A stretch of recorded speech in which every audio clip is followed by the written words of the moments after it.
So I would like to introduce Gil Naranjo from Santa Clara Pueblo. Hello. Anyway, I was born in Utah. A lot of us kids from Santa Clara. There was a few families that migrated up to Utah for work during the Depression after the war. My dad met my mom up there. I was 1 year old when we moved back to Santa Clara. We lived in an adobe house with just running water. It was a life that I'm glad I lived in, the time I lived in it, because I've learned everything and want to share most of what I've learned in my lifetime with mostly the youth.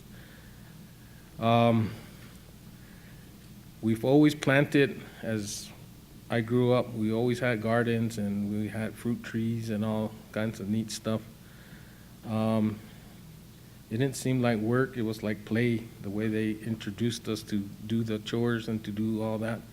So we grew up having fun and finding ways to have fun with it. As I grew older, I wanted to do other things, go play this or go here and there, but we still had to do these chores. It wasn't so much fun anymore. It was a lot of work. So that part of my life and change, being connected with farming and the food that we had and learning what I had in the household. My parents didn't speak Tewa. My dad did, but my mom didn't, so there wasn't spoken in our household. But my uncles and going to the Kivas and around my community, the language was there. So I really didn't know the language. I had to learn it. And by me being in the community and participating all my lifetime in our ceremonies, I had to learn all these things. It was kind of difficult. It was confusing. But I made it. I took all those challenges that were put in front of me. As life goes on, challenges will always be there. You have to remember you can always defeat those challenges.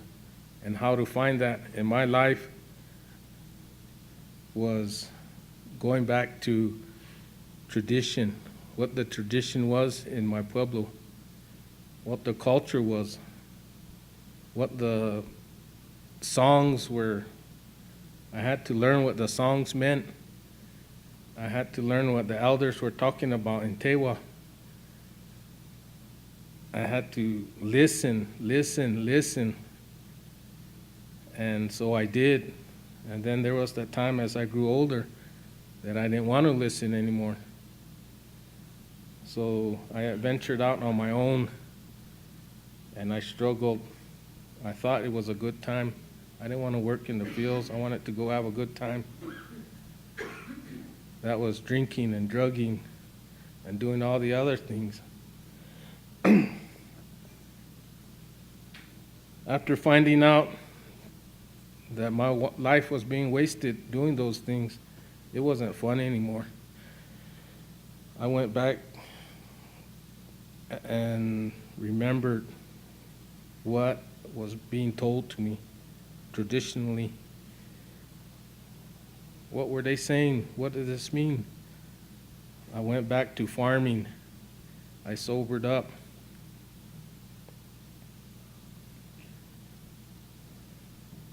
That was life again. The seed is life. It's a new life. I was granted that. I was granted a new life. We have all kinds of obstacles in farming, good ones, bad ones. Like they're talking about grasshoppers. A lot of grasshoppers this year. There's good things and bad things about grasshoppers. The good thing was I lost 10 pounds chasing grasshoppers. The bad thing, I gained 20 eating them. But they're just creatures that were put on this place too. I've learned in my gardening that there's a lot of negative things that you see. I learned in my life to how to find positive things, to cope with all these other things, to unite with all these other things, to see it for myself, to feel it for myself, to learn what that seed was, what it means to have seed. Nowadays, there's money and there's seed.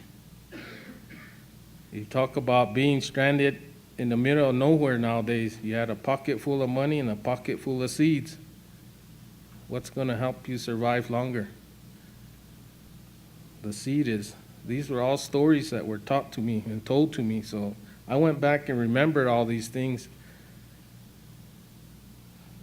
So by me planting and being and seeing for myself what life is all about, what the songs, what the words meant in our songs, the colors, the places, the animals, the feeling, all those things that they sing in our village, in all the villages. I found that. I found my culture. I found my tradition. The whole time it was right there in front of me.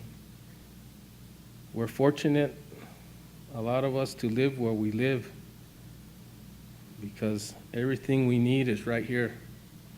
It's right in front of us. I live a simple life now. I don't really care about money too much. I have my family, I have my elders, I have the stories and stories and stories. And by planting and sharing, learning what I've learned how to grow something from seed. I learned how to nourish it. I learned how to love it. I learned how to sing to it. You can't go to your garden and tend to your plants, my children, like I call them, when you want to. You go when they're needed, when they need you. You have to go when they need something, when they're sick. You have to be there for them. I've learned about the spirits. There are the spirits that are there with you, the spirits that I call upon to help me through my journey. And now, when I've accepted all these things, I share it. I share all those journeys with the spirits my tradition taught me. That's why I'm honored to be here today and every day, to continue sharing what I've learned. And like they say, we're always going to learn. Every single day we learn something. Share the goodness of life, the life that I've created in my gardens. Every time I give something out, I'm sharing that goodness that I grew. That's the most wonderful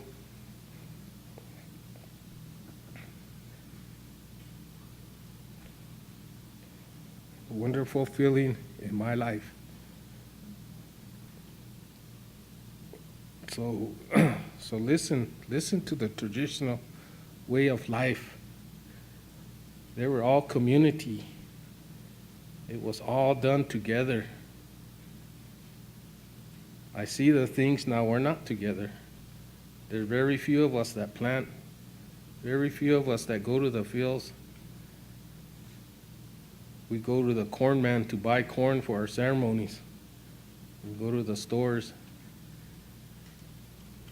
The kids, some of the kids and stuff go down there on their cell phone trying to help me. Sure, they go down, but when they're one hand in the cell phone, one hand with the whole, take the time to learn about life. And traditionally, these songs, the seed, and all of these things is right there. Hang on to that seed forever and ever and ever, and we'll continue living. Learn about it. Share them. Pray to them. And I guarantee you're going to be a wonderful person, a wonderful inside. So that's how much the farming means to me at my age. I'm not a vegetarian.